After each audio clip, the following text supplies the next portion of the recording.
Assalamualaikum warahmatullahi wabarakatuh.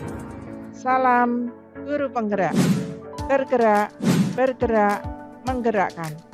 Bapak Ibu guru yang hebat, pada kesempatan ini kami akan menjelaskan tentang koneksi antar materi, refleksi dan kesimpulan pemikiran Ki Hajar Dewantara. Sebelum mempelajari konsep pemikiran Ki Hajar Dewantara, pemahaman saya sebagai seorang guru pada kegiatan pembelajaran sebagai berikut. 1. Pada saat melakukan kegiatan pembelajaran, saya masih kesulitan untuk mendesain pembelajaran yang berpusat kepada siswa. 2. Masih sering memaksa siswa untuk menuntaskan materi pelajaran tanpa memperhatikan kondisi, kemampuan, bakat, minat, dan kodrat siswa. 3. Saya jarang melakukan refleksi terkait pembelajaran yang telah dilakukan, sehingga saya tidak mengetahui sejauh mana keberhasilan proses pembelajaran. Pendekatan pembelajaran yang saya gunakan sebelum mempelajari konsep pemikiran Ki Hajar Dewantara. Yang pertama, pendekatan pembelajaran yang saya gunakan kurang memahami kondisi siswa. Kurangnya kedekatan emosional antara guru dan siswa, sehingga penanaman nilai karakter siswa kurang terbangun. Kedua, saya masih beranggapan bahwa nilai akhir adalah segalanya, tanpa memperhatikan proses belajar siswa. Dalam pemikiran kami, anak yang nilainya bagus dikatakan paling berhasil belajarnya, dan mengabaikan kemampuan anak yang mendapat nilai rendah. Hal ini menyebabkan siswa menjadi minder dan menurun kepercayaan atas kemampuan pada dirinya. Pemahaman penilaian sebelum mempelajari konsep pemikiran Ki Hajar Dewantara sebagai berikut. 1. Mengharuskan semua siswa untuk menguasai materi pelajaran dengan mewajibkan siswa mendapatkan nilai mencapai KKM yang telah ditetapkan. Hal ini menyebabkan siswa tertekan karena harus mendapat nilai yang mencapai KKM. 2. Untuk mengkondisikan kegiatan pembelajaran di kelas, saya masih sering menggunakan ancaman dan hukuman agar siswa mengikuti pembelajaran dengan baik, disiplin, dan tanggung jawab dalam pembelajaran. Setelah saya mempelajari konsep pemikiran Ki Hajar Dewantara yang terdiri dari pendidikan adalah menuntun, pendidikan menghamba kepada siswa, pendidikan merdeka belajar, kodrat alam, kodrat zaman, ing ngarsa sung tulodo, ing madya mangun karso, Tutpuri Handayani. Pendidikan yang menuntun bertujuan untuk menuntun segala kodrat yang ada pada anak-anak, agar mereka dapat mencapai keselamatan dan kebahagiaan yang setinggi-tingginya. Pendidik itu hanya dapat menuntun tumbuh atau hidupnya kekuatan kodrat yang ada pada anak-anak, agar dapat memperbaiki lakunya, bukan dasarnya hidup, tumbuhnya kekuatan kodrat anak. Pendidikan menghamba pada siswa. Pendidikan yang menghamba pada siswa, guru diibaratkan seorang petani atau tukang kebun yang tugasnya merawat sesuai kebutuhan dari berbagai jenis tanaman agar tumbuh dan berbuah dengan baik.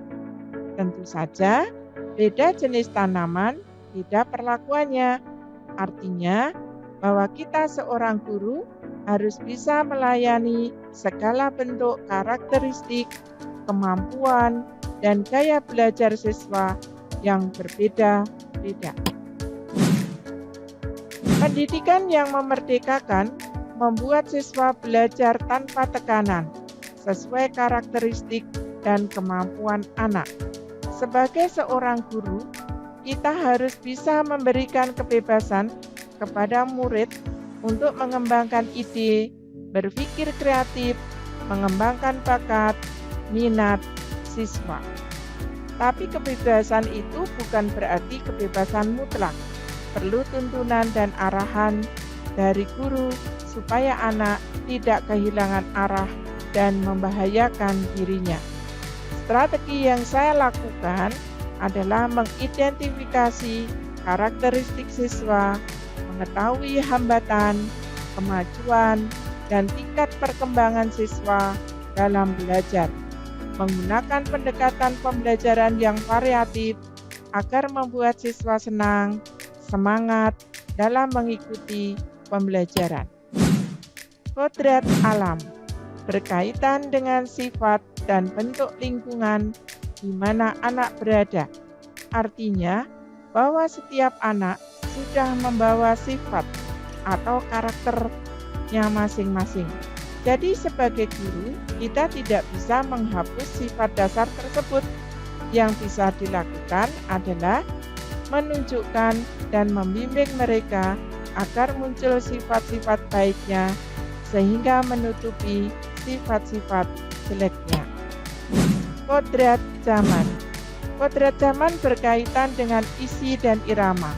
Kodrat zaman bisa diartikan bahwa kita sebagai guru harus membekali keterampilan kepada siswa sesuai zamannya, agar mereka bisa hidup, berkarya, dan menyesuaikan diri.